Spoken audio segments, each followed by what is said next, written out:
It is now time for my book review, chapter 2 of Die with Zero. Okay, number 2, chapter 2 is invest in experiences, and the rule for 2 is start investing early in experiences.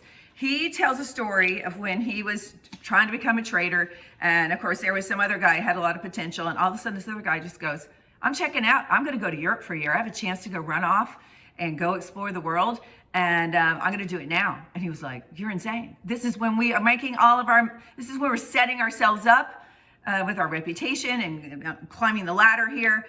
You're insane. So the guy goes, he comes back and tells all these amazing stories, and this guy's like, wow, that sounds pretty cool. And so he's recounting this to an older man in a company, and the guy goes, you are an idiot for not going with him. He's like, what do you mean? And he's like, I'm just doing the right thing and getting on that hamster wheel, building my career. And he's like, you will never again have a chance in your life to go away for a year where you're not going to have a wife and a child and all these other people's permission to seek. And let's face it, what are you walking away from? A $25,000 job? Like in your lifetime, that will be nothing. That will be a rounding error to you. So he's like, you should have gone. So that kind of gave him pause. And he realized that he believed that because he says, the idea that you retire on memories runs completely counter to most of what we normally hear about retirement. As workers in the United States, we're constantly getting the message that we must save for retirement, that we need to regularly sock away money for our 401k or IRA. That's just the grown-up version of lessons we learned as a kid about the need to save for a rainy day. And our culture tends to overemphasize the virtues of hard work and delayed gratification. So he's like, so what is an experience work? And he talks about, there are very few factors that you can control in your life. And one of them is the biggest, is how much time at each age you devote to earning money versus having enjoyable experiences.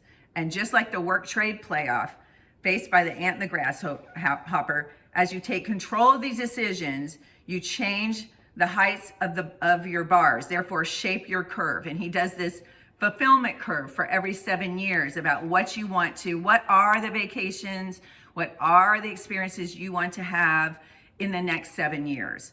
And he's talking about how you do have to plan for those or they will not happen. And he talks about the memory dividend, which is why people keep photo albums. They like to relive the moment. The first thing, if their house is on fire, what are they gonna grab? They're gonna grab their photo album because memories are priceless. And you're going to think about them and recount them with people over and over and over. So he has this whole little chart, and you can make your memory dividend chart that I would encourage you to do. I just feel like this book's super smart. So again, he's not saying don't save for retirement, but he's like, but remember, the main thing you'll be retiring on is your memories.